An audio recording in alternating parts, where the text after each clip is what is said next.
Good morning আমার প্রিয় শ্রোতা বন্ধুরা। আমি পামেলা, আমার চ্যানেল গল্পের ডালি বাই পামেলাতে আপনাদের সকলকে স্বাগত জানাচ্ছি। আজকে 25শে ডিসেম্বর, বড়দিন, জিসাস খ্রাইস্টের আজকে জন্মদিন। সেই শুভ অবসরে আপনাদের শুভেচ্ছা এবং শুভ কামনা জানিয়ে আজকের এই অনুষ্ঠান আমি শুরু করছি। বেশ কয়েকদিন ধরে আমি পড়ছি প্রখ্যাত লেখক সৈয়দ মুস্তাফা সিরাজের একটি রহস্য উপন্যাস কুয়াশার রং নীল। আজকে আপনাদের পাঠ করে শোনাবো এর পরবর্তী তথা শেষ অধ্যায়। আমার গল্প পড়া যদি ভালো লাগে তাহলে প্লিজ একটা লাইক দেবেন, এছাড়া শেয়ার, কমেন্ট ও সাবস্ক্রাইব করে আমার পাশে থাকবেন। পাশে থাকা বেল আইকন অবশ্যই প্রেস করে রাখবেন। তাছাড়া আপনারা তো জানেন আমার চ্যানেল লিংক এবং কর্নেলের প্লে লিস্টের লিঙ্ক ডেসক্রিপশন বক্সে দেওয়া আছে, আপনারা কাইন্ডলি সেটা ভিজিট করবেন। তাছাড়া যারা এই গল্পটি প্রথম শুনছেন তারা আগেরগুলো শুনবেন, তারপরে এটি শুনবেন, না হলে ভালো লাগবে না, বুঝতেও পারবেন না। আর প্লিজ ধৈর্য ধরে পুরোটা শুনবেন, না হলে গল্প পাঠের আনন্দটা আপনারা নিতে পারবেন না। তাহলে চলুন চলে যাই সরাসরি গল্প পাঠের আসরে। আজকের গল্প কুয়াশার রং নীল, অধ্যায় 5। কর্নেল ফোন রেখে আমার দিকে তাকালেন। আমি বললাম, কি ব্যাপার কর্নেল, সুদেশ নাকি কিডন্যাপড? হ্যাঁ, একটু আগেই তো বলছিলাম। জয়ন্ত এবার শুধু চমকের পর চমক। কর্নেল মিটিমিটি হেসে বললেন। আমি আবার বললাম, দেখুন কর্নেল, আমি কিন্তু বলেছিলাম নিশ্চয়ই সুদেশনার কোনো বিপদ হয়েছে, তো আপনি আমাকে কিন্তু পাত্তা দেননি। কর্নেল একটু হেসে বললেন, কিডন্যাপারদের এটা চিরাচরিত পদ্ধতি জয়ন্ত। রোমার ঘড়িটা ঠিক 5:30টায় আউটরাম ঘাটের সামনে পৌঁছে দিতে হবে।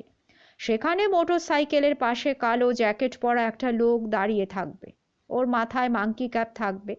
পুলিশ বা গোয়েন্দা যদি তাকে পাকড়াও করে, মিসেস ব্যানার্জির পিয়ের শ্বাসনালীটা কিন্তু কাটা যাবে। কিন্তু কর্নেল, ঘড়ি পেয়ে তো ওদের কোনো লাভ হবে না। মানে আপনি জয়দীপের কম্পিউটারে দুটো ডেটাই তো মুছে নষ্ট করে দিয়েছেন। হ্যাঁ, সেটা অবশ্য দিয়েছি। দেখুন কর্নেল, আপনি যদি সেটা নাও দিতেন তাহলেও মিস ব্যানার্জির বাড়ি থেকে আমার মনে হয় না ওই কম্পিউটার চুরি করাটা সম্ভব হতো।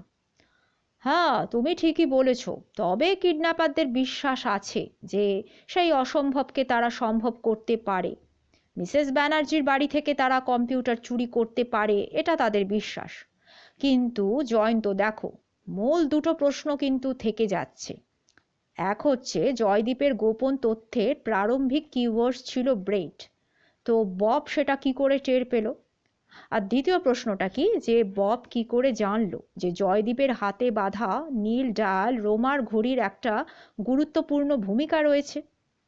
একটু ভেবে নিয়ে আমি বললাম, কর্নেল, আমার মনে হয় সুদেষ্ণা ববকে জানিয়ে থাকবে। তাহলে প্রশ্ন হচ্ছে যে মিসেস ব্যানার্জি যা জানেন না সেটা সুদেষ্ণা কি করে জানলো? ওহ কর্নেল, হালদার মশাইয়ের মতো আমার মাথাও তো গন্ডগোলে তালগোল পাকিয়ে যাচ্ছে। কর্নেল হেসে বললেন, জয়ন্ত, তুমি যাও স্নান করে নাও, কাল থেকে তো স্নান করোনি। যাও যাও, মাথা ঠান্ডা হবে। স্নান করে শরীর ঝরঝরে হয়ে গেল এবং মাথাও ঠান্ডা হলো। খাওয়ার টেবিলে কর্নেল কথা বলার পক্ষপাতী নন। ওর মতে খাওয়ার সময় কথা বললে খাদ্যের প্রকৃত স্বাদ পাওয়া যায় না, হজমে বিঘ্ন ঘটতে পারে এবং খাদ্য শ্বাসনালীতে আটকে যাওয়ার একটা আশঙ্কা নাকি রয়েছে। প্রথাভঙ্গ মাঝে মাঝে অবশ্য নিজেই উনি সেটা করে থাকেন, আজও করলেন। বললেন, তুমি যখন বাথরুমে ছিলে সেই সেলিম আক্তার কিন্তু ফোন করেছিল, জানতে চাইছিল কি ব্যাপার। তো আমি বললাম যে রিপন স্ট্রিটে ববের আত্মীয়ের ঠিকানা দিলে আমি তাকে তার মোটর সাইকেলের খবর দেব। Give and take. সেলিম ঠিকানা দিয়েছে। আমি বললাম যে তুমি করেয়া থানায় চলে যাও, সেখানে তোমার মোটর সাইকেল পেয়ে যাবে। আমি বললাম, কিন্তু কর্নেল, ববের আত্মীয়ের ঠিকানা নিয়ে আপনি কি করবেন? Bob is dead. আহা জয়ন্ত, ববের জীবনের ব্যাকগ্রাউন্ড তো একটা পেতে হবে, সেটা ধরো যদি পেয়ে যাই। ববকে আমার জানাটা খুব দরকার, তাহলে তার অদ্ভুত আচরণের একটা অর্থ কিন্তু বোঝা যাবে। আমি আর কোনো প্রশ্ন করলাম না। খাওয়ার পরে ড্রয়িং রুমে গিয়ে ভাত ঘুমের জন্যে তৈরি হচ্ছি। কর্নেল বললেন, জয়ন্ত, উঠে পড়ো, 2:30 বেজে গেছে, আমরা বেরুবো। মৃত বব না আমাকে ভীষণ উত্ত্যক্ত করছে। আপনি রিপন স্ট্রিটে যাবেন? হ্যাঁ, তবে পায়ে হেঁটে যাব, বুঝলে। রিপন স্ট্রিট এখান থেকে শর্টকাটে 5 মিনিটের পথ। নাও নাও, ওঠো। বাড়িটা রিপন স্ট্রিটের ওপর নয়, একটা সংকীর্ণ গলির মুখে দোতলা পুরনো বাড়ি। নিচের তলায় যারা থাকে তাদের কেমন যেন একটা সন্দেহজনক হাবভাব। তাদের চাউনি অস্বস্তিকর। গাউন পরা স্থূলাঙ্গী এক মহিলা বুকের কাছে একটা সাদা কুকুর নিয়ে অপরিসর বারান্দায় বসেছিলেন। কর্নেলকে দেখে ইংরেজিতে বললেন, আপনি কি কাউকে খুঁজছেন? কর্নেল বললেন, বব নামে এক যুবক আমাকে এই ঠিকানাটা দিয়েছিল। ভদ্রমহিলা বাঁকা হেসে বললেন, ববের খোঁজে প্রায় এখানে হোমরা চোমরা সব লোকেরা আসে। শুনলাম কাল সে একজনের মোটরসাইকেল চুরি করে পালিয়েছে। তা আপনার কি নিয়েছে? টাকা। ও তাই? তা পুলিশের কাছে যান না। হ্যাঁ, আপনি ববকে এখানে খুঁজে পাবেন না। আচ্ছা, ববের ঘরে কি তালা দেওয়া রয়েছে? দেশি মেম সাহেব সশব্দে হেসে বললেন, কি বললেন? ববের ঘর? ছাল চুলোহীন একটা বাউন্ডুলে, তার আবার ঘর? না, মানে তাহলে ও কার কাছে থাকতো? ওই সিঁড়ি দিয়ে দোতলায় যান, ববের খুঁড়ি আপনি লিজাকে জিজ্ঞাসা করুন। বব কি সেটা জানতে পারবেন তখন। তবে সে আপনার সঙ্গে দেখা করবে কিনা সেটা অবশ্য আমি বলতে পারছি না। ফ্রক পরা এক বালিকা হা করে কর্নেলকে দেখছিল। চাউনি দেখে মনে হলো ক্রিসমাস ইভে সে স্বয়ং ফাদার ক্রিসমাসকে দেখছে যেন। কর্নেল মিষ্টি হেসে তার হাতে কয়েকটা চকলেট গুজে দিলেন।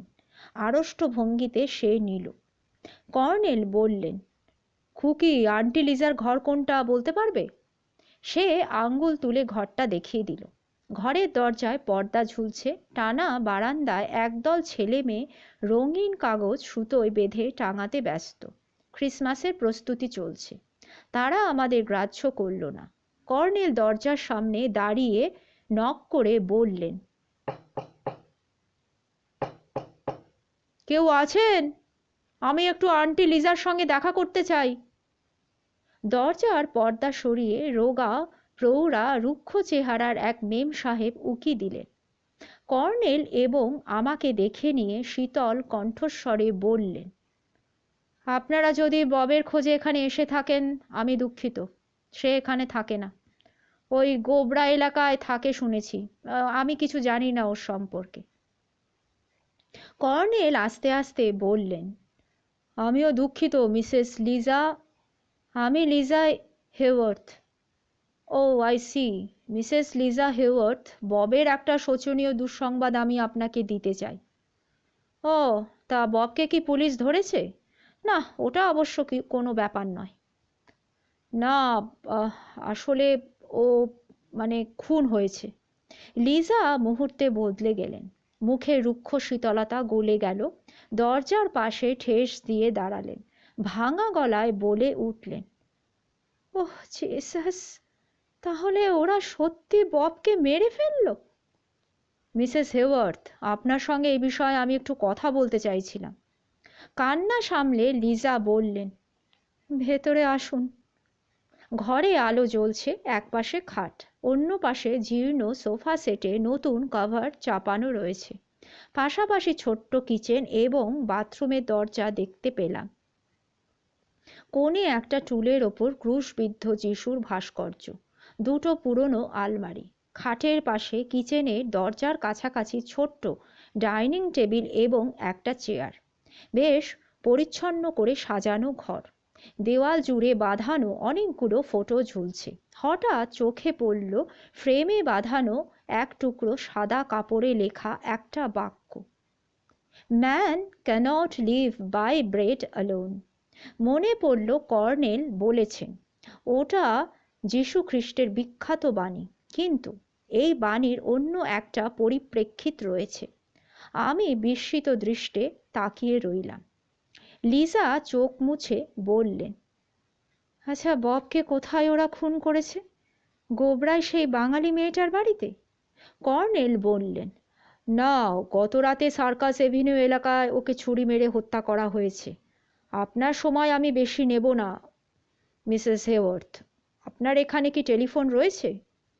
হ্যাঁ ছিল, আমার স্বামীর মৃত্যুর পরে আর আমি রাখতে পারিনি। মিসেস হেওয়ার্থ, আপনি একটা কাজ করুন, আপনি যেভাবে হোক করেয়া থানার সঙ্গে যোগাযোগ করুন। ববের বডি কিন্তু এখনও মর্গে রয়েছে। আপনি গিয়ে শনাক্ত করার পর বডি শেষকৃত্যের জন্য চাইবেন। তো আপনি আমার কথার প্লিজ কয়েকটা জবাব দিন। কারা ববকে খুন করেছে বলে আপনার মনে হয়? প্রায় 1 সপ্তাহ আগে একটা লোক এসে ববকে খুঁজছিল। আমাকে হুমকি দিয়ে গেল যে ববকে যেন বলি যে তার সঙ্গে দেখা না করলে প্রাণে মারা পড়বে। লোকটা বাঙালি, ববেরই বয়সী। তাকে এই বাড়িতে আগেও আমি ববের সঙ্গে কথা বলতে দেখেছি। তাকে দেখলে আমি চিনতে পারবো। তারপর বব কি আপনার কাছে এসেছিল? হ্যাঁ, 2বার এসেছিল। আমি ওকে লোকটার কথা বলেও ছিলাম। বব তো গ্রাহ্যই করলো না। তা সেই লোকটা কি আর এসেছিল আপনার কাছে? না, ওকে আমি আর তারপর থেকে দেখিনি। আচ্ছা, ববের আসল নাম কি মিসেস হেওয়ার্থ? বব, ওর বাবা আমার স্বামীর মাস্তুতো ভাই, স্যাম হেওয়ার্থ। স্যাম রেলে চাকরি করত। ববের 6 বছর বয়সে ওর মা রোজি একটা লোকের সঙ্গে অস্ট্রেলিয়া চলে যায়। স্যাম ববকে তখন আমার কাছে রেখেছিল। আমার স্বামী তখন ডানলপ কোম্পানিতে চাকরি করত। ববকে তো আমিই মানুষ করেছি। আমাদের কোনো সন্তানাদি ছিল না। তারপর স্যাম আত্মহত্যা করলো। হতভাগা বব। বলে লিজা আবার কেঁদে উঠলেন। কর্নেল তাকে সান্ত্বনা দিয়ে বললেন, আচ্ছা মিসেস হেওয়ার্থ, বব কি কোথাও চাকরি করত? ও খেয়ালি ছন্নছাড়া স্বভাবের ছেলে। কোথাও বেশি দিন কাজ করার ওর মেজাজই ছিল না। আসলে বড্ড জেদি প্রকৃতির ছিল। মাঝে মধ্যে কোথাও জানি উধাও হয়ে যেত, আবার হঠাৎ হঠাৎ চলেও আসতো। কর্নেল ঘড়ি দেখে উঠে দাঁড়ালেন, বললেন, আপনি এখনই করেয়া থানায় যান মিসেস হেওয়ার্থ। আমার এই নেম কার্ডটা থানায় দেখিয়ে বলবেন যে আমি আপনাকে পাঠিয়েছি। সম্ভব হলে আপনি সঙ্গে কাউকে নিয়ে যান। আচ্ছা, চলি। আমরা রাস্তায় পড়লাম।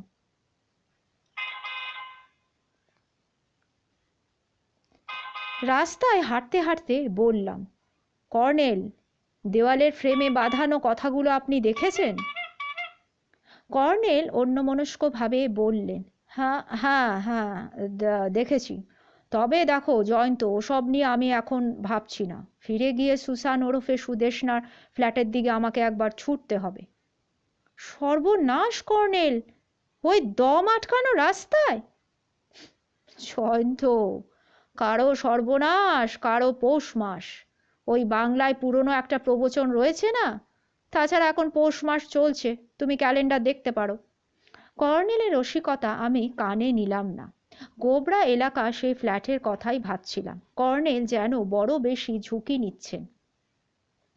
বাড়ির গেটে পৌঁছে কর্নেল বললেন, জয়ন্ত, 1 পেয়ালা কফির আমার খুব ইচ্ছা ছিল, কিন্তু হাতে সময় খুব কম, আর ওপরে উঠছি না। তুমি একটা কাজ করো, গাড়িটা এখানে নিয়ে এসো। হঠাৎ সেই সময় পৌটিকোর দিক থেকে হন্তদন্ত হয়ে ছুটে এলেন প্রাইভেট ডিটেকটিভ হালদার মশাই। বললেন, কর্নেল স্যার, নিচে ওয়েট করছিলাম তো, ষষ্ঠী কইল বা মশাই জয়ন্ত বাবুরে লইয়া গেছেন। এদিকে আমার হাতের টাইম বড্ড কম। কর্নেল বললেন, চলুন, গাড়িতে যেতে যেতে সব শুনবো। তো আপনি ফোন করেছিলেন, ষষ্ঠী আমাকে অবশ্য বলেছে। আগে জিগাই, আপনি যাবেন কই? ম্যাডামের বাড়ি তো? না, আমি গোবরা এরিয়ায় যাব। হালদার মশাই লম্বা মানুষ, যেন আরো লম্বা হয়ে গেলেন। গোফটা কাঁপতে লাগলো। বললেন, গোবরা এরিয়া? কি কাণ্ড কয়েন দেখি।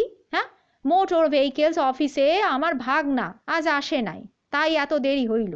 তো নাম্বার দিয়া নাম ঠিকানা পাইলাম, তখন তো বেলা প্রায় 12টা।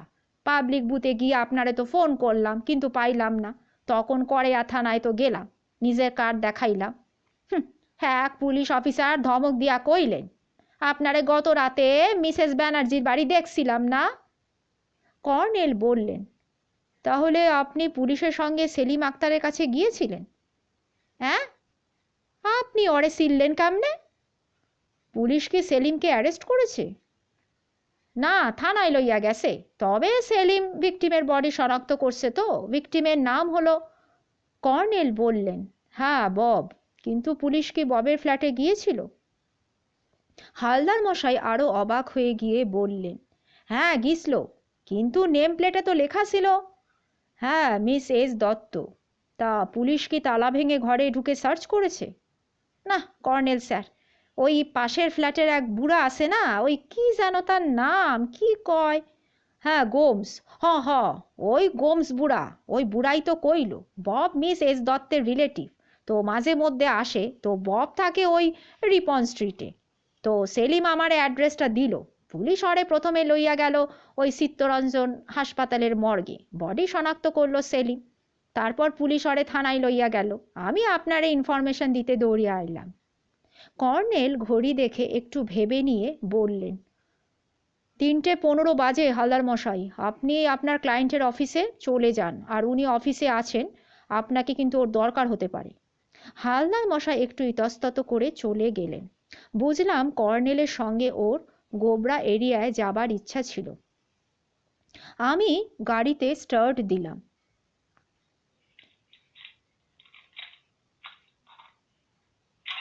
কর্নেল, আমার কিন্তু মনে হচ্ছে যে সেলিম আপনাকে ফোন করার পর হালদার মশাই পুলিশ নিয়ে তার কাছে গিয়েছিলেন। কর্নেল অন্যমনস্কভাবে বললেন, হুম, হাই ওল্ড বস, সেই সাদা মারুতিটার কথা কি আপনি ভুলে গেলেন? দেখো জয়ন্ত, গোবরা এরিয়া যাবার সময় গাড়িটা আমাদের কিন্তু ফলো করেনি, এখনো করছে না। কর্নেল একটু হেসে আবার বললেন, সর্বত্র আজকাল সাদা রঙের মারুতি তুমি দেখতে পাবে। তুমি বরং এক কাজ করো না, মারুতি তুমি কিনেই ফেলো। তোমার ফিয়াট বড্ড সেকেলে হয়ে গেছে। বাই, হ্যাঁ শর্টকাট করো তো, সময় কিন্তু খুব কম। গলি রাস্তা ধরে এগিয়ে 5 মিনিটের মধ্যে ন্যাশনাল মেডিকেল কলেজের কাছে পৌঁছে গেলাম। তারপর রেল ব্রিজ পেরিয়ে কর্নেল বললেন, হ্যাঁ জয়ন্ত, গাড়িটা এখানেই পার্ক করো, আমার জন্য একটু প্লিজ অপেক্ষা করো। আপনি একা যাবেন? হ্যাঁ, আমি একাই যাব।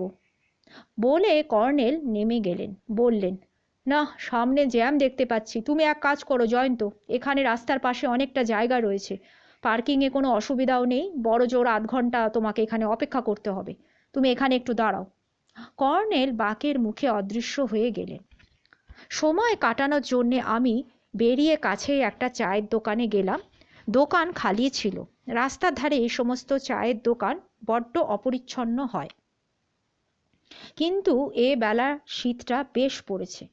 মাটির ভাঁড়ে ক্রমাগত গরম করে রাখা গাঢ় তরল পদার্থে চায়ের কোনো স্বাদই নেই। তবু আমার মন্দ লাগছিল না। কর্নেল ফিরে এলেন প্রায় 35 মিনিট পরে। কাঁধে একটা কিট ব্যাগ ছিল।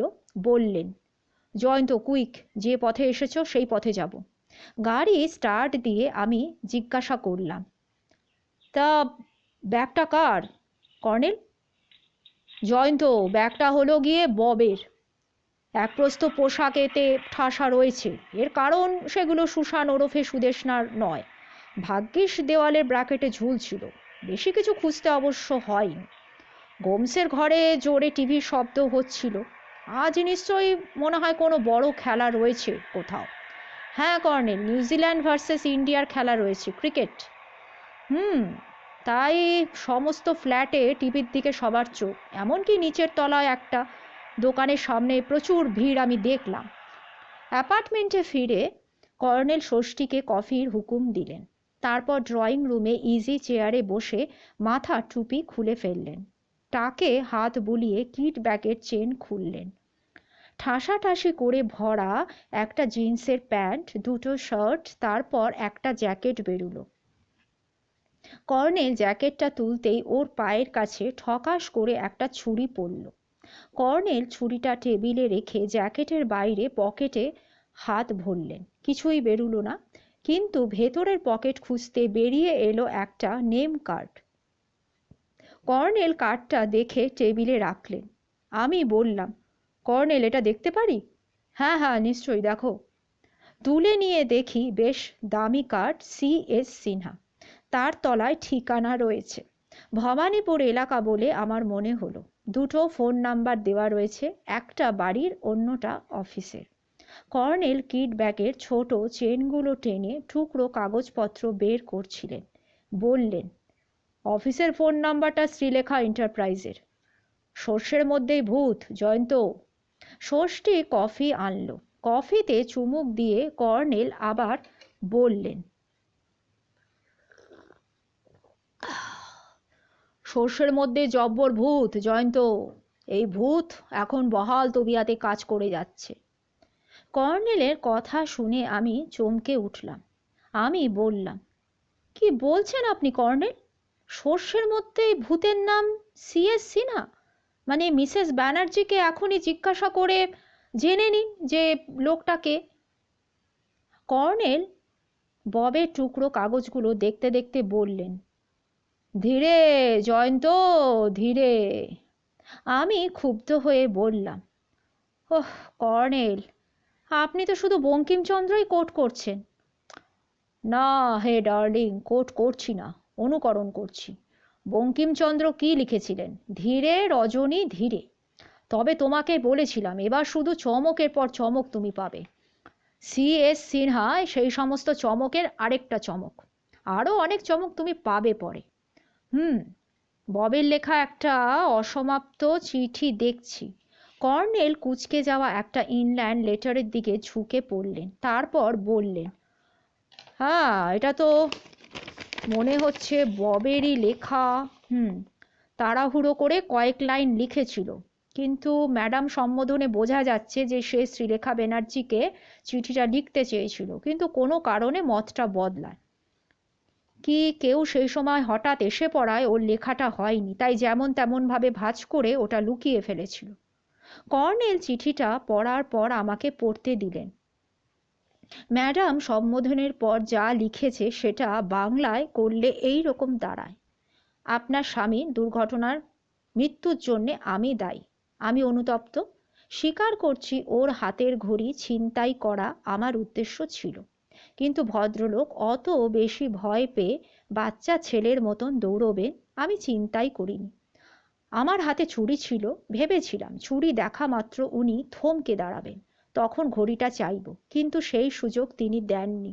পরে জেনেছি প্রাণ ভয় নয়, তিনি ঘড়িটা বাঁচানোর জন্যই কাণ্ডজ্ঞান হারিয়ে ফেলেছিলেন। এবং চিঠিটা কর্নেলকে ফেরত দিয়ে আমি বললাম, কর্নেল, আপনার কিন্তু মনে থাকা উচিত আমি আপনাকে বলেছিলাম যে ঘড়ি ছিনতাইকারীকে সৎ এবং বিবেকবান বলেই কিন্তু আমার মনে হয়। আপনি বলেছিলেন, সো ইট অ্যাপিয়ার্স। এবার তার পরিচয় আপনি নিশ্চয়ই মোটামুটি জেনে গেলেন। তাহলে তো এটা দেখা যাচ্ছে যে আমার ধারণাই ঠিক। হ্যাঁ জয়ন্ত, আজকা জয়দীপের এই পথ দুর্ঘটনায় মৃত্যু ববকে কিন্তু বেশ বিচলিত করেছিল। আসলে কোনো মানুষই নির্ভেজাল মন্দ বা নির্ভেজাল ভালো তুমি বলতে পারবে না। ভালো মন্দ সমস্ত বোধই মানুষের মধ্যে রয়েছে। বব ছিল স্পয়েলড চাইল্ড, পরিবেশ ওকে নষ্ট করে দিয়েছিল। কিন্তু আমি স্পষ্ট বুঝতে পেরেছি যে ও পেশাদার খুনি তো নয়, পেশাদার অপরাধীও ওকে বলা যাবে না। কখনো সখনো টাকার জন্যে হয়তো কোনো খারাপ কাজও করে থাকবে। আমি বললাম, দেখুন কর্নেল, আমার কিন্তু মনে হচ্ছে যে শ্রীলেখা ব্যানার্জির কর্মচারী সিএস সিনহাই ববকে টাকা খাইয়ে জয়দীপের ঘড়ি ছিনতাই করতে বলেছিল। সেটা আর বলতে, বলে কর্নেল কফি শেষ করে কিট ব্যাগটায় ববের জিনিসপত্র আগের মতন ঠেসে ভরলেন। তারপর ব্যাগটা ভেতরের ঘরে কোথাও একটা রাখতে গেলেন। একটু পরে ফিরে এসে বললেন, মিসেস ব্যানার্জির পিয়ের কিডন্যাপের সময় বেঁধে দিয়েছে 5:30। তো এর কারণ কিন্তু বোঝা যাচ্ছে শীতের সন্ধ্যা। তাছাড়া আউটরাম ঘাটের কোনো কোনো জায়গায় ল্যাম্পপোস্টে আলো থাকলেও গাছপালার ছায়া আমি পরে দেখেছি। কিডন্যাপার ঝুঁকি নিতে চায় না। যাই হোক, একটু অপেক্ষা করা যাক। 5:30টার পর কর্নেল শ্রীলেখাকে টেলিফোন করলেন। ক্রমাগত হ্যাঁ, ঠিক আছে, তাই নাকি ইত্যাদি ছাড়া কিছুই বুঝতে পারলাম না। একটু পরে ফোন রেখে কর্নেল হাসি মুখে আমার দিকে তাকালেন। আমি বললাম, কি ব্যাপার, আপনাকে তো বেশ খুশি খুশি দেখাচ্ছে। হালদার মশাই গিয়ে ঘটনাটা শোনার পরে চুপচাপ বেরিয়ে গেছেন। শ্রীলেখা ওকে কঠোরভাবে নিষেধ করেছেন। যেন উনি ওত পাততে না যান। এবার তার পিয়ের কোনো ক্ষতি হলে উনি হালদার মশাইকে দায়ী করবেন। তা ঘড়িটা কি শ্রীলেখা পাঠিয়ে দিয়েছেন? শেখরবাবু নামে ওর একজন আস্থাভাজন কর্মীর হাতে পাঠিয়েছে। শেখরবাবুর মোটর বাইক রয়েছে, তো ফিরতে দেরি হবে না। উনি ফিরলে শ্রীলেখার বাড়ি ফিরবেন। আমরা ওর বাড়িতে যেন 6:30 অবশ্য চলে যাই। শ্রীলেখা অনিশ রায় লেখা একটা অদ্ভুত চিঠির কথা সকালে অবশ্য বলছিলেন আমাকে, তো সেটা উনি দেখাতে চাইছেন। কিন্তু কর্নেল, আপনার খুশির কারণ কি এই যে ওরা এরপর জয়দীপের কম্পিউটার চুরি করলেও গোপনীয় ডেটা দুটো পাবে না? হ্যাঁ জয়ন্ত, ঠিকই ধরেছ। তবে আমার খুশি হওয়ার আর একটা কারণ কিন্তু রয়েছে। হালদার মশাইকে শ্রীলেখা নিষেধ করার পর উনি চুপচাপ বেরিয়ে গেছেন, অথচ আমার এখানেও উনি এলেন না। তার মানে তুমি কি সেটা বুঝতে পারছো? আমি উদ্বিগ্ন হয়ে বললাম, কর্নেল, হালদার মশাইকে কিন্তু আমরা জানি। দেখবেন উনি নির্ঘাত কোনো একটা ঝামেলা বাঁধাবেন, আর মাঝখান থেকে ওই মেয়েটার প্রাণটাও যাবে। কর্নেল একটু হেসে বললেন, যাবে না জয়ন্ত, যাবে না। তোমাকে যে চমকের কথা বলেছিলাম না, এটা হচ্ছে আরেকটা চমক। বাঘের ঘরে ঘোগের বাসা, বুঝলে? বরং হালদার মশাই আগে ভাগে গিয়ে ওখানে ওত পাতবেন বলেই ওকে তখন ওর মক্কেলের অফিসে আমি যেতে বলেছিলাম। তা উনি ঝামেলা বাঁধালে নিজেই তো বিপদে পড়ে যাবেন, আর ওই মিসেস ব্যানার্জির ওই পিয়ের প্রাণ যাবে না, মানে এটা কেন বলছেন আপনি? আমি তো বুঝতে পারছি না। কর্নেল আস্তে সুস্থে চুরুট ধরিয়ে একরাশ ধোঁয়া ছেড়ে বললেন, না জয়ন্ত, সুশান ওরফে সুদেষ্ণার দত্তের প্রাণ যাবে না, কারণ সে কিডন্যাপড হয়নি, তাকে কেউ আটকেও রাখেনি। আমি অবাক হয়ে বললাম, কি বলছেন কর্নেল? সুদেষ্ণা দত্ত কিডন্যাপড হয়নি? না, হয়নি। আমি যখন ওর ফ্ল্যাট লক করে নিচে নেমেছি তখন আমার পাশ কাটিয়ে ওকে আমি হন্তদন্ত হয়ে সিঁড়িতে উঠতে দেখলাম। জাস্ট আধ মিনিট আমার দেরি হয়ে গেলে আমি ঝামেলায় পড়ে যেতাম। অবশ্য ববের ব্যাগটা যে উধাও হয়েছে সেটা লক্ষ্য নাও করতে পারে, আবার করতেও পারে। না, এখন আর কিছু এসে যায় না। কিন্তু কর্নেল, আপনি তো ওকে দেখেননি, তো আপনি কি করে মানে চিনলেন যে উনি মিস দত্ত? না জয়ন্ত, আমি দেখিনি, কিন্তু ফ্ল্যাটে ঢুকে ওর ছবি আমি দেখেছি, দেওয়ালে এবং টেবিলে রয়েছে। আর ববের সঙ্গে একটা রঙিন ফটো আমি বাঁধানো অবস্থাতে দেখেছি। হতবাক হয়ে আমি কিছুক্ষণ বসে থাকার পর বললাম, তাহলে সুদেষ্ণা এই চক্রান্তে জড়িত? হ্যাঁ, নিশ্চয় জড়িত। আর এটাও তো দেখো, বোঝা যাচ্ছে জয়দীপের কম্পিউটারাইজড গোপন ডেটার কথা কোনোভাবে সে জানতে পেরেছিল। ফার্স্ট কিওয়ার্ডস ব্রেড, এবং পরের কি যে কয়েকটা নাম্বার সেটা ও জানে। তো সেই নাম্বার বা ডিজিটাল কোড একটা নীল ডায়াল রোমান ঘড়িতে রয়েছে, সুশানের সেটা অজানা ছিল না। হ্যাঁ, বব তার গার্লফ্রেন্ডের কাছে এ সমস্ত কথা জেনেছিল। কর্নেল একটু চুপ করে থাকার পর ফের কফিতে চুমুক দিয়ে আবার বললেন, দেখো, ববের কাছে সিএস সিনহার নেম কার্ড আমি পেয়েছি, তাই আমার কাছে একটা টাইম ফ্যাক্টরের প্রশ্ন দেখা দিয়েছে যে কিওয়ার্ড ব্রেড এবং রোমার ঘড়িতে খোদাই করা নাম্বারের কথা বব সম্ভবত জয়দীপের মৃত্যুর পরে জেনেছিল। দুর্ঘটনায় জয়দীপের মৃত্যু ববকে বিচলিত করেছিল, আমরা এর প্রমাণ পেয়েওছি। বিচলিত বব তার গার্লফ্রেন্ডের কাছে ঘটনাটা বলতেই পারে। হয়তো অনুতপ্ত বব নেশার ঘোরেই বলে ফেলেছিল কথাগুলো, কিন্তু বিবেক যন্ত্রণায় পীড়িত বব তখন সতর্ক হয়ে যায়, এটা আমার মনে হয়। ঘড়িটা সুশানকে কিন্তু সে দেয়নি, একটা জিনিস তুমি লক্ষ্য করো জয়ন্ত, জয়দীপের স্ত্রীকে সে ফেরত দিতে চেয়েছিল। শ্রীলেখা ব্যাকগ্রাউন্ডটা জানতেন না, তাই উনি ভড়কে গিয়েছিলেন। যাই হোক, পুলিশ সুশানকে জেরা করলে আমার ধারণা সত্যতা অবশ্যই যাচাই হবে। তা কর্নেল, ওকে তো পুলিশের হাতে এখনই ধরিয়ে দেওয়া উচিত। কর্নেল আমার কথায় কান না দিয়ে বললেন, মিসেস লিজা হেওয়ার্থের কাছে আমরা জেনেছি যে একটা লোক ববের খোঁজে গিয়ে হুমকি দিয়ে এসেছে। তাকে লিজা আগেও দেখেছেন, সম্ভবত সে সিএস সিনহা। তা কর্নেল, আপনি তাকেই বা পুলিশের হাতে কেন ধরিয়ে দিচ্ছেন না?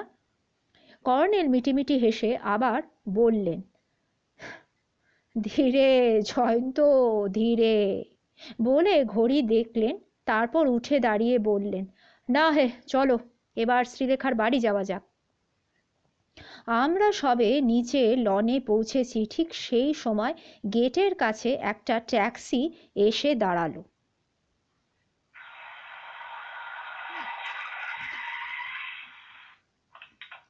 দরজা খুলে হালদার মশাই অবতরণ করলেন।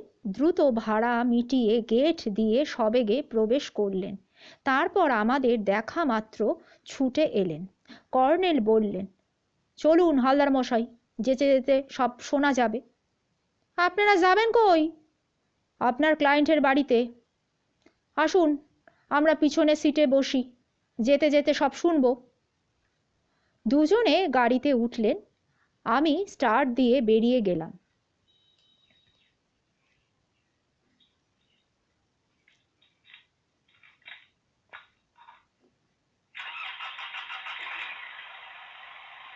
কর্নেলকে বলতে শুনলাম, কি হলো হালদার মশাই, চুপ করে কেন? কিছু বলুন। না, ভাবতাছি। তাই নাকি? কি ভাবছেন? ব্যাক ভিউ মিরারে দেখলাম যে, আরে না না, কোনো ভয় নেই, কেউ আমাদের ফলো করছে না। বলুন বলুন। এই সময় প্রাইভেট ডিটেকটিভ অ্যাক্টিভ নস্যি নিলেন। তারপর রুমালে নাক মুছে বললেন, হেভি মিস্ট্রি স্যার, ম্যাডামরে জানানো কিন্তু উচিত, কিন্তু তার আগে আপনার লগে কনসাল্ট করাটা কিন্তু খুব দরকার। আমার মাথা বেবাক গন্ডগোল হইয়া গেছে। তা আপনি কি আউটরাম ঘাট থেকে আসছেন? না, ম্যাডাম আমারে নিষেধ করছিলেন, আমি যাই নাই। তাহলে আপনি কোথা থেকে আসছেন? হালদার মশাই শ্বাস প্রশ্বাসের সাথে বললেন, গোবরায় মিস দত্তের ফ্ল্যাটের পাশে ফ্ল্যাটে ওই বুড়া সাহেবের লগে আমি আলাপ করতে গেছিলাম। মিস্টার গোমসের সাথে? হ, বব সম্পর্কে যদি কিছু স্পেশাল ইনফরমেশন পাই তখনই শনাক্তকরণে হেল্পফুল হইলেও হইতে পারে। কি কন আপনি? হ্যাঁ, সেটা ঠিক বলেছেন। তারপর কি হলো বলুন। হালদার মশাই যা বললেন তার থেকে গোয়েন্দা ভদ্রলোকের একটা বিপজ্জনক অ্যাডভেঞ্চার কাহিনী দাঁড় করানো যেতে পারে। কাহিনীটি হচ্ছে এই রকম।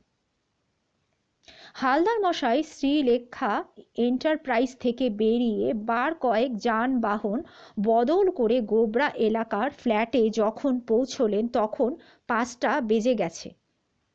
সবখানে আলো জ্বলে উঠেছে।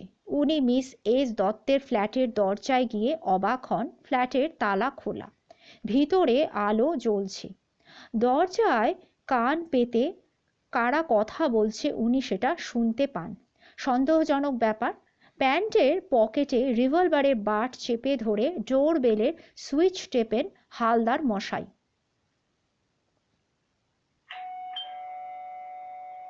দরজায় লুকিং গ্লাস ফিট করা রয়েছে, তাই একটু সরে দাঁড়ান।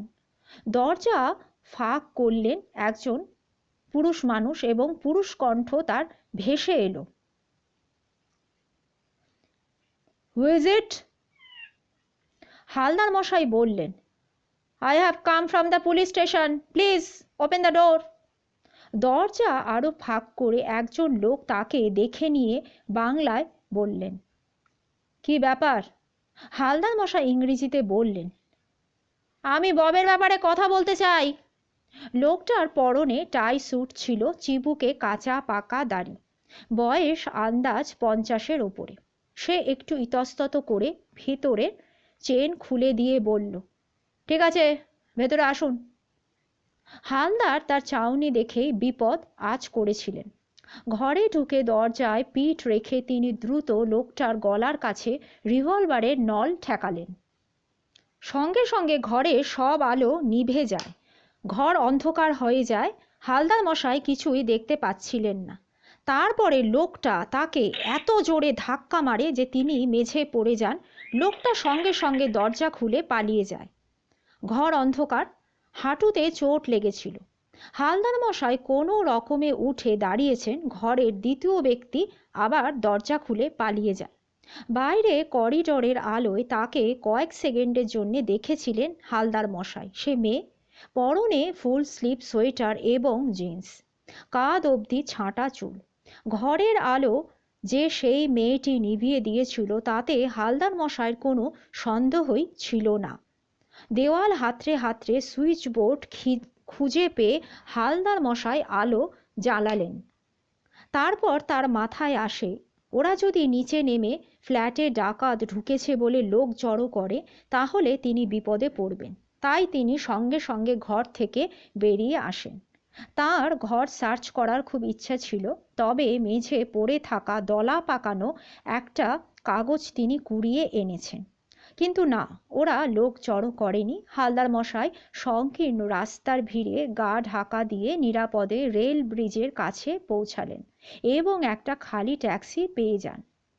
লক্ষ্য করছিলাম কর্নেল পকেট থেকে তার খুদে টর্চ বের করে কাগজটা পড়ছিলেন এবং হালদার মশাই নস্যি নিচ্ছেন। মিসেস ব্যানার্জির বাড়ির সামনে আমি এসে হর্ন দিলাম। বদ্রি সাথে সাথে এসে গেটটা খুলে দিল।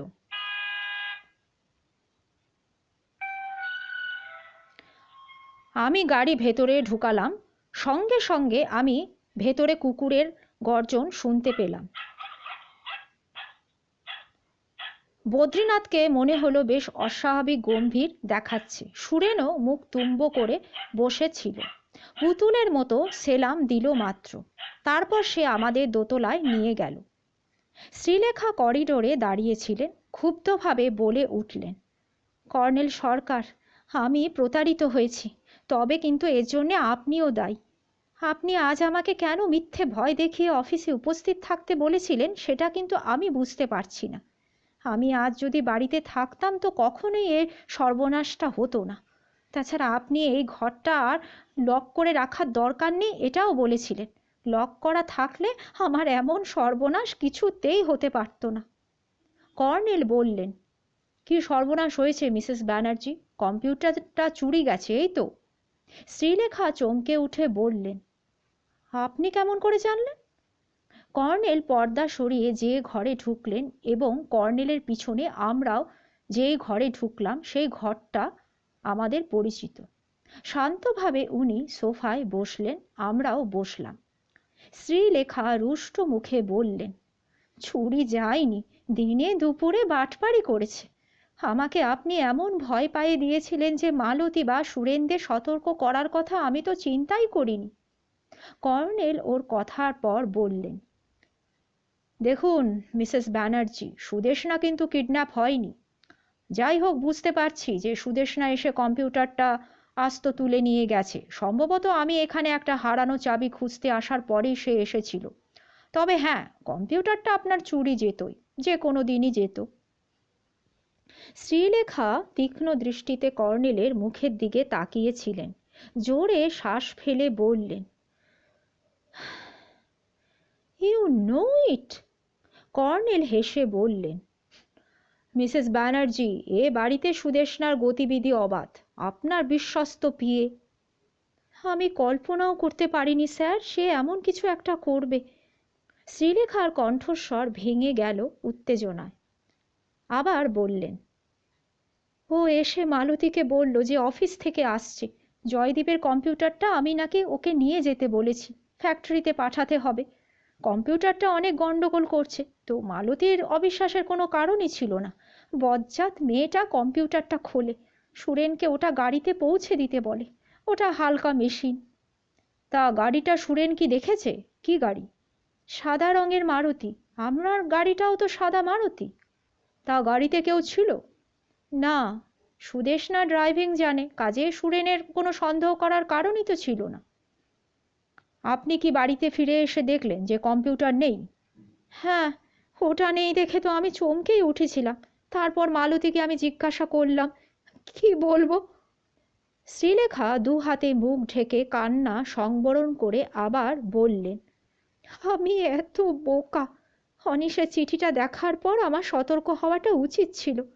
কিন্তু কিন্তু কর্নেল, আপনি আপনি আমাকে মিসলিড করলেন। কেন কেন স্যার? কর্নেল চুরুট বের করে বললেন, না, এ ঘরে এখন ধূমপান করা যায়। তারপর চুরুট ধরালেন, ধোঁয়া ছেড়ে ফের বললেন, মিসেস ব্যানার্জি, আপনার বিচলিত হওয়ার কিন্তু কোনো কারণ নেই। কম্পিউটারে দুটো গোপন তথ্যই আমি আপনার অগোচরে মুছে নষ্ট করে দিয়েছিলাম। দুটো তথ্য আমার কাছে রয়েছে। তো আপনি ঘড়িটা যথাস্থানে কি পৌঁছে দিয়েছেন?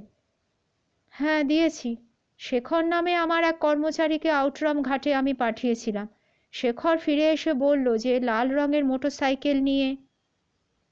জাস্ট আ মিনিট বলে কর্নেল পকেট থেকে একটা কার্ড বের করে শ্রীলেখাকে দিলেন। বললেন, দেখুন তো মিসেস ব্যানার্জি, সিএস সিনহা নামে আপনার কোনো কর্মচারী আছেন কি না? শ্রীলেখা চমকে উঠে বললেন, সে কি, এ এটা তো শেখরের কার্ড। ওর নাম চন্দ্রশেখর সিনহা। জয় ওকে শেখর বলতো, আমিও বলি। কিন্তু আপনি ওর কার্ড কোথায় পেলেন? আমি আমি তো কিছু বুঝতে পারছি না কর্নেল। পারবেন মিসেস ব্যানার্জি, পারবেন। এবার আমাকে অনিশ রায় চিঠিটা একটু দেখান তো। শ্রীলেখা আলমারি খুললেন, তারপর একটি ব্রিফকেস বার করলেন।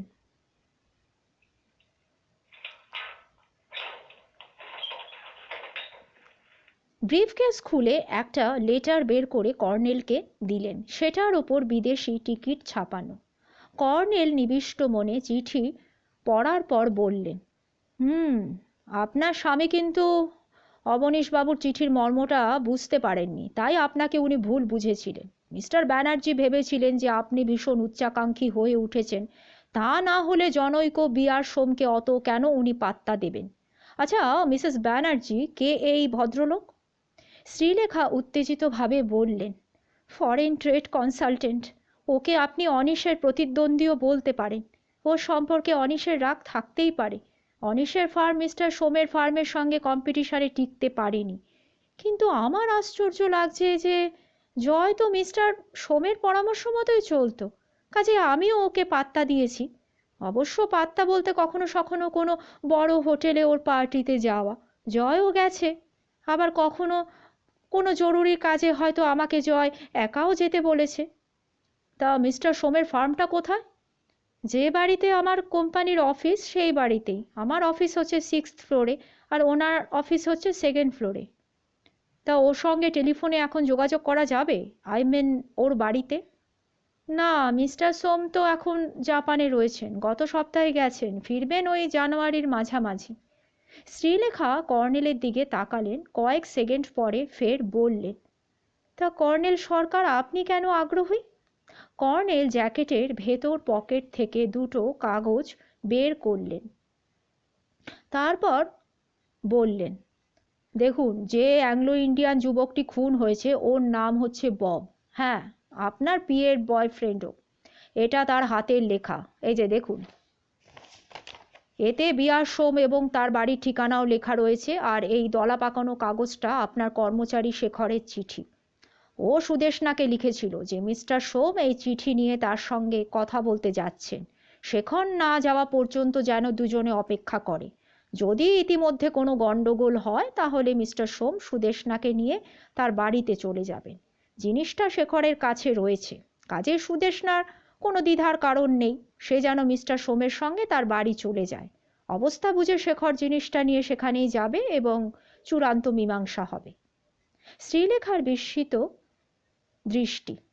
তিনি তাকিয়েছিলেন এক দৃষ্টিতে কর্নেলের দিকে।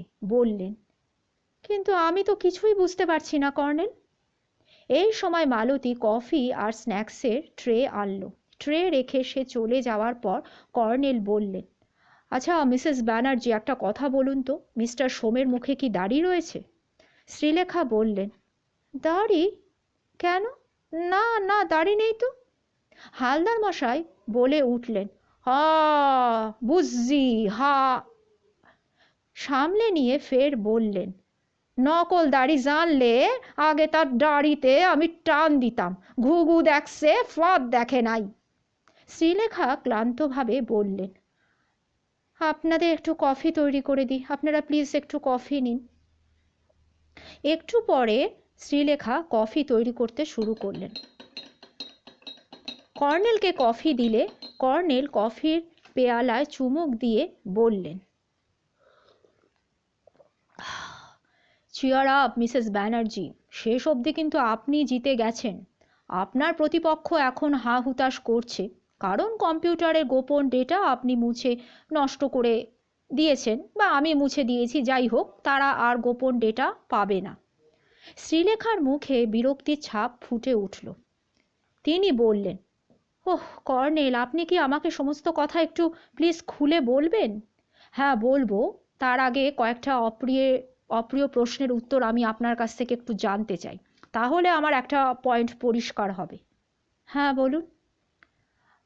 2 মাস ধরে সুদেষ্ণা আপনার পিএর কাজ করছিল, তো তার আগে সে আপনার, বরং বলা উচিত যে আপনাদের কোম্পানির অফিসে স্টেনোটাইপিস্ট ও ছিল। আপনি আমাকে বলেছিলেন যে মিস্টার ব্যানার্জি তাকে আপনার পিএ হিসাবে নিযুক্ত করেছিলেন, কি তাই তো? নাকি আপনি ওকে চেয়েছিলেন? শ্রীলেখা আস্তে আস্তে বললেন, না, আমি ওকে চেয়েছিলাম। তা এর কোনো বিশেষ কারণ ছিল মিসেস ব্যানার্জি? হ্যাঁ ছিল। জয়কে মেয়েটা পেয়ে বসেছিল, ওর প্রতি জয়ের দুর্বলতা আমার চোখ কিন্তু এড়ায়নি। জয় ওকে কম্পিউটার ট্রেনিং দিচ্ছিল। শ্রীলেখা মুখ ঘুরিয়ে জোরে শ্বাস ফেলে বললেন, থাক, ও সমস্ত কথা আমি আর বলতে চাই না স্যার। ও সমস্ত কথা বলতে আমার রুচিতে বাধে। She was a nasty girl. তাই আপনি সুদেষ্ণাকে চোখে চোখে রাখতে বলেছিলেন, কি তাই তো? হ্যাঁ তাই। হুম, তাহলে পয়েন্টটা বেশ পরিষ্কার হলো। সম্ভবত কোনো ইমোশনাল অবস্থায় মিস্টার ব্যানার্জি সুদেষ্ণাকে এমন গোপন কোনো কথা জানিয়ে ফেলেছিলেন যেটা তাকে লোভী করে তুলেছিল, কিন্তু সে একা কাজে নামতে সাহস পায়নি। তাছাড়া রোমার ঘড়িটারও ওর দরকার ছিল। আপনি কোনো রোমার ঘড়ি আপনার স্বামীর কাছে দেখেননি, তার মানে মিস্টার ব্যানার্জি ওই ঘড়িটা সম্পর্কে যথেষ্ট সতর্ক ছিলেন। শ্রীলেখা আবার রুষ্ট হলেন, বললেন, কর্নেল সরকার, আগেও আপনাকে আমি বলেছি যে জয়ের অনেক ঘড়ি ছিল। স্বামী কখন কোন ঘড়ি হাতে পড়ছে কোনো স্ত্রীর কি সেটা নজর দেওয়া সম্ভব, না সে তা নিয়ে মাথা ঘামায়? আপনিই বলুন। না সেটা ঠিক, কর্নেল সায় দিয়ে বললেন। তবে অনিশ রায় চিঠি থেকে এটা বোঝা যাচ্ছে যে মিস্টার সোমের মতো ঝানু লোকের সঙ্গে আপনার মেলামেশায় আপনাকে ভুল সন্দেহ করেছিলেন মিস্টার ব্যানার্জি। আপনাকে উনি বিশ্বাস করতে পারছিলেন না, কারণ... কর্নেল হঠাৎ থেমে গেলে শ্রীলেখা তীব্র কণ্ঠে বলে উঠলেন, কারণ? Colonel Sarkar, will you please explain me? Jewels Mrs Banerjee, jewels. এ বাজারে যার দাম প্রায় 50 লক্ষ টাকা। জুয়েলস? কি বলছেন আপনি? শ্রীলেখা চমকে উঠে বললেন। কর্নেল আবার বললেন, হ্যাঁ মিসেস ব্যানার্জি, চোরাই হিরে। আপনার শ্বশুরমশায়ের তো ঘড়ির ব্যবসা ছিল, জাপান থেকে তিনি ঘড়ি আমদানি করতেন। একটা দেওয়াল ঘড়ির ভেতর একজন কুখ্যাত স্মাগলার হিরে পাচার করেছিল। ঘড়িটা যখন সুশোভন বাবু কাছে পৌঁছেছে তখন লোকটা অন্য একটা স্মাগলিং কেসে ধরা পড়ে যায়। 5 বছর জেল খাটিয়ে সে যখন মুক্তি পায় তখন সুশোভন বাবুর সুদক্ষিণা ওয়াচ কোম্পানি উঠে গেছে এবং তিনিও মারা গেছেন। তো তার ছেলে জয়দীপ কম্পিউটার ট্রেনিং নিয়ে কম্পিউটার তৈরির কারবারে নামার প্ল্যান করছেন। তিনি এ বাড়ির একটা অচল দেয়াল ঘড়ির ভেতর হিরেগুলোর সন্ধান পেয়েছিলেন। হ্যাঁ, তার বাবা মৃত্যুর আগে নার্সিংহোমে থাকার সময় গোপনে জয়দীপকে এই বিষয় আভাস দিয়েছিলেন। আর মিসেস ব্যানার্জি, সেই কুখ্যাত স্মাগলারের নাম হচ্ছে বিমলা রঞ্জন সোম, অর্থাৎ B.R. সোম। জয়দীপ ব্যানার্জি তাই তাকে সমীহ করে চলতেন, এমন ভাব উনি দেখাতেন যেন সোমের আসল পরিচয় উনি জানেন না। অধ্যায় 7। কিছুক্ষণ স্তব্ধতা। হালদার মশাই সাবধানে নস্যি নিচ্ছিলেন। কর্নেল তার নিভে যাওয়া চুরুট যত্ন করে ধরালেন। তারপর শ্রীলেখা মৃদু স্বরে বললেন, আপনি কাল রাতে জয়ের কম্পিউটার থেকে যে ডেটা বার করে নিয়ে গেলেন তাতেই কি এ সমস্ত কথা লেখা রয়েছে? কর্নেল বললেন, হ্যাঁ নিশ্চয়ই, না হলে আমি তো আর অন্তর্যামী নই। আমি সেখান থেকে সমস্ত জানতে পেরেছি। তো এবার আমাকে দুটো ডেটা দেখাতে নিশ্চয়ই আপনার কোনো আপত্তি থাকার কথা নয়? না, তবে দেখুন মিসেস ব্যানার্জি, প্রথমটা তেমন কিছু নয়, ওটা দেখলে আপনি অকারণ দুঃখই পাবেন। তবে হ্যাঁ, দ্বিতীয়টা আমি আপনাকে দেখাবো। এটাতেই হিরেগুলোর সন্ধান কিন্তু রয়েছে, ওই দ্বিতীয় ডেটায়। কোথায় আছে এগুলো? এই বাড়িতেই রয়েছে। এই বাড়িতে? সে কি? কোথায় সেগুলো? আচ্ছা মিসেস ব্যানার্জি, আপনার বেডরুমে একটা জাপানি ছবি রয়েছে না? শ্রীলেখা উত্তেজিতভাবে বললেন। হ্যাঁ আছে, একটা বাঁধানো ছবি, মানে ছবিতে একটা বড় রঙিন ফুল আঁকা রয়েছে, আর তার পাপড়িতে একটা জলের ফোঁটাও রয়েছে। ছবিটার ক্যাপশনে লেখা আছে যে human life is the tiny splash of a rain drop. আপনি একটা কাজ করুন তো মিসেস ব্যানার্জি, ছবিটা প্লিজ নিয়ে আসুন।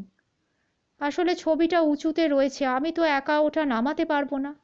তাহলে চলুন, আমরা আপনাকে সাহায্য করব। জয়ন্ত, হালদার মশাই, চলুন। আমরা সবাই বেডরুমে গেলাম। হালদার মশাই লম্বা মানুষ, একটা টুলে উঠে ছবিটা নামালেন। কর্নেল বললেন, নিন এবার চলুন, ও ঘরে যাওয়া যাক। আগের ঘরে ফিরে কর্নেল বেডরুমে ঢোকার এবং করিডরে যাওয়ার দরজা দুটো ভেতর থেকে আটকে দিলেন।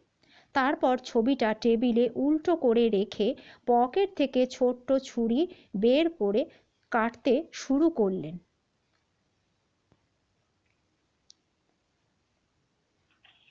ছবির পিছনের কাগজ কাটতে লাগলেন। তারপর পিচ বোর্ড কেটে সাবধানে তুলে নিলেন। একটা চৌকো ঘন নীল রঙের ভেলভেট কাপড় বিছানো আছে দেখা গেল। কাপড়টা কর্নেল একটুখানি তুলতে নিচে আরেকটা চৌকো নীল ভেলভেট কাপড়ের ওপর ঝকমক করে উঠল ছোট্ট ছোট্ট হীরের টুকরো, আকাশের এক ঝাঁক নক্ষত্রের মতো। টুকরোগুলো খোপে খোপে বসানো রয়েছে। হালদার মশাই উত্তেজিতভাবে বলে উঠলেন, কর্নেল স্যার, এ কি কাণ্ড দেখছেন? কি কাণ্ড! তারপর ষাঁড়গুলো ঝটপট গুনে বললেন, 10 × 10, 100 হীরা, 100 পিসেস অফ ডায়মন্ডস। কর্নেল বললেন, মিসেস ব্যানার্জি, আপাতত এগুলো এই কাপড়ে বেঁধে আলমারির লকারে রেখে দিন, but I must warn you, এগুলো কিন্তু স্মাগলড হিরে। তাছাড়া এগুলো ফেরত দেওয়ার জন্যে বিমলা রঞ্জন সোম আবার সুযোগ খুঁজবে।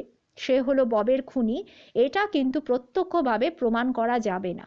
যদি তার জেল হয়, আবার সে ছাড়া পাবে, তখন আপনি আপনার স্বামীর মতোই কিন্তু বিপন্ন হবেন।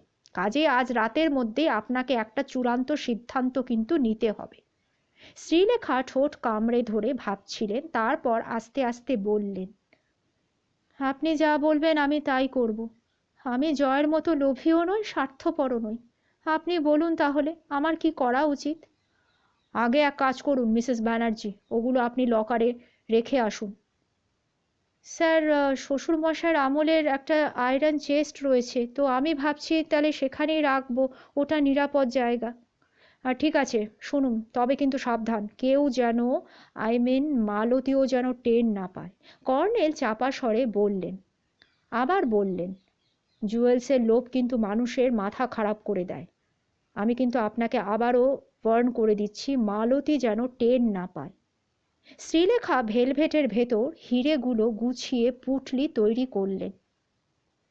তার গায়ে জড়ানো ছিল রঙিন পশমি চাদর। সেই চাদরের ভেতর পুঁটলিটা নিয়ে গম্ভীর মুখে চলে গেলেন।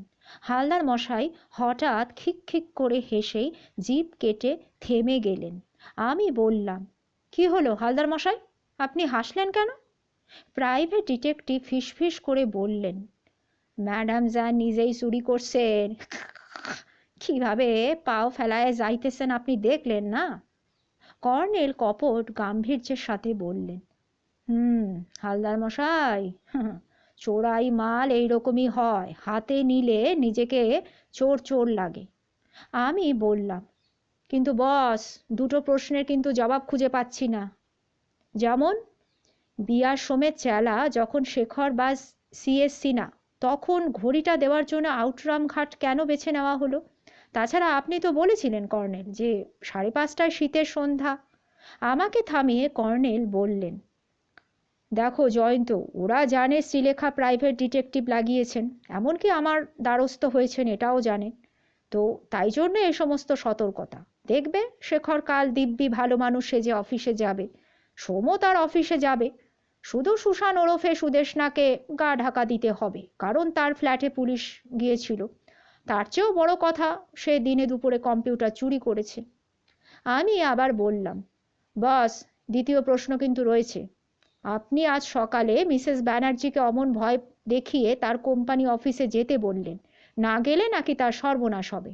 কিন্তু তেমন কোনো আভাস মিসেস ব্যানার্জির কাছে তো এখনো পাইনি, মানে ব্যাপারটা কি? কর্নেল হেসে বললেন, জয়ন্ত, কম্পিউটার চুরির সুযোগ দিয়েছিলাম চোরকে, জাস্ট আ ট্র্যাপ। তবে তখনও আমি জানতাম না যে কে ওটা চুরি করবে, শুধু বুঝতে পারছিলাম যে যন্ত্রটা চুরি যাবেই, আর চুরি গেলে আমার থিওরিটা সঠিক প্রমাণিত হবে। And I was correct. Srilekha ফিরে এলেন, তাকে খুব আড়ষ্ট দেখাচ্ছিল। মৃদু স্বরে বললেন, কর্নেল সরকার, আমার না খুব অস্বস্তি হচ্ছে। আপনি বলুন আমার কি করা উচিত? কর্নেল চোখ বুজে একটু ভেবে নিয়ে বললেন, মিসেস ব্যানার্জি, আপনি যদি একটু ট্যাক্টফুল হন তাহলে এক ঢিলে কিন্তু দুই পাখি মারা পড়বে। হ্যাঁ বলুন, কি করব? আপনার কর্মচারী শেখর কাল যথারীতি অফিসে যাবে, তার গা ঢাকা দেওয়ার কোনো কারণ তো আমি দেখছি না। আপনি কিন্তু তার সঙ্গে স্বাভাবিক আচরণ করবেন, একদম স্বাভাবিক। তারপর সুদেষ্ণার কম্পিউটার চুরি করার কথা আপনি তাকে বলবেন। সেই সঙ্গে এও আপনি জানিয়ে দেবেন যে আপনি কম্পিউটারের ফার্স্ট কিওয়ার্ড ব্রেড এবং তার থেকে ঘড়ির পিছনে খোদাই করা নাম্বারের সাহায্যে মিস্টার ব্যানার্জির দুটো গোপন ডেটা আপনি উদ্ধার করেছিলেন এবং বুদ্ধি করে সেটা মুছেও দিয়েছেন। তারপর আপনি ওই স্মাগেলড ডায়মন্ডসগুলো খুঁজে পেয়েছেন, সেটাও বলবেন। শ্রীলেখা চমকে উঠলেন, বললেন, সে কি কর্নেল, আমি এগুলো বলবো? কর্নেল গম্ভীর মুখে বললেন, হ্যাঁ আপনি বলবেন। আপনি শেখরের সঙ্গে পরামর্শের ভান করবেন। আপনি আরও বলবেন যে চোরাই হিরে কিভাবে বিক্রি করা যায় সেটা আপনি বুঝতে পারছেন না, তাই আপনার কোম্পানি ট্রেড কনসালটেন্ট বিআর সোমের আপনি সাহায্য চান। ওকে? শ্রীলেখা অবাক চোখে তাকিয়ে রইলেন, কিছুই বললেন না। হালদার মশাই নড়ে চড়ে বসে বললেন, কোন কি স্যার? আমিও বললাম, কি ব্যাপার বস, সোম হিরেগুলোর জন্যে এত কাণ্ড করলো, আর শেষ অবধি তাকেই হিরে কথা মানে বলতে যাবেন? মিসেস ব্যানার্জি, এটার কোনো মানে হয়? কর্নেল আমাদের কথায় কান না দিয়ে আবার বললেন, মিসেস ব্যানার্জি, আপনি কাল সঙ্গে সঙ্গে হিরেগুলো নিয়ে যাবেন। শেখরের সঙ্গে পরামর্শের ভান করার পরে ফোনে আপনি সোমকে জানাবেন যে একটা জরুরি ব্যাপারে আপনি তার কাছে যাচ্ছেন। তো সোম অফিসে থাকবে, এটা শিওর। শ্রীলেখা একটু চুপ করে থাকার পর বললেন, তারপর? তারপর তার অফিসে হিরেগুলো ব্রিফকেসে আপনি ভরে নিয়ে যাবেন, সঙ্গে আপনি শেখরকেও নেবেন। শেখরকে যা যা আপনি জানিয়েছেন তাকেও আপনি তাই তাই জানাবেন। হিরেগুলো বিক্রির ব্যবস্থা করতে বলবেন, সে সেইগুলো দেখতে চাইবে, আপনি তাকে হিরেগুলো দেবেন। Is that clear? শ্রীলেখা আস্তে আস্তে বললেন, আপনার প্ল্যানটা তো স্যার বুঝতে পারছি না। কর্নেল হেসে বললেন, আপনি বুঝতে পারছেন না মিসেস ব্যানার্জি, এক ঢিলে দুই পাখি বধ। Please don't worry. বলে উনি উঠে দাঁড়ালেন, তারপর উইশ ইউ গুড লাক বলে পা বাড়ালেন। আমরা কর্নেলকে সবাই অনুসরণ করলাম। পরদিন সকালে সল্টলেক থেকে কর্নেলকে ফোন করলাম। ষষ্ঠী বলল, মশাই বেরিয়ে গেছেন, কখন ফিরবেন ঠিক নেই।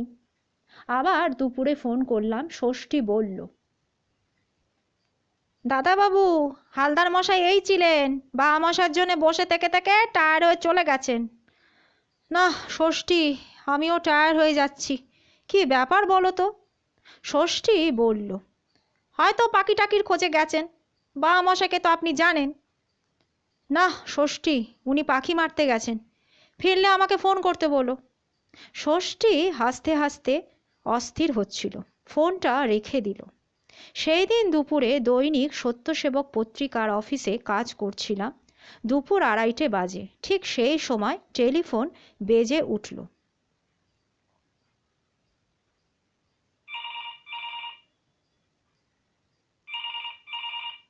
কর্নেলের গলা ভেসে এলো, বললেন, ডার্লিং, এক ঢিলে দুই পাখি বধ হয়েছে। সোম তার চেলা শেখর ধরা পড়েছে, আর ওই কাস্টম অফিসাররা এবং ক্রাইম ব্রাঞ্চের পুলিশ অফিসাররা সাদা পোশাকে তৈরি ছিলেন। যাই হোক, কুখ্যাত আন্তর্জাতিক স্মাগলারকে বামাল ধরিয়ে দেওয়ার জন্যে শ্রীলেখা ব্যানার্জি সেন্ট্রাল গভর্নমেন্টের সুনজরে পড়লেন। এতে ওর ব্যবসার শ্রীবৃদ্ধি হবে। আর ওই সুসান ওরফে সুদেষ্ণা ধরা পড়েছে সোমের লেক ভিউ রোডের বাড়িতে। হ্যাঁ, কম্পিউটার সহ অবশ্য। আচ্ছা ছাড়ি, ফুল স্টোরির জন্য চলে এসো। ফোন রেখে তখনই হন্তদন্ত হয়ে লিফটের সামনে গিয়ে দাঁড়ালাম। দৈনিক সত্যসেবক পত্রিকা আগামীকাল একটা চাঞ্চল্যকর এক্সক্লুসিভ স্টোরি ছাপাতে পারবে। আমার প্রিয় শ্রোতা বন্ধুরা, আজকে এই উপন্যাসটি শেষ হলো। আবার কালকে নিয়ে আসবো এরকমই কোনো রহস্য উপন্যাস। ভালো থাকবেন, সাথে থাকবেন। নমস্কার।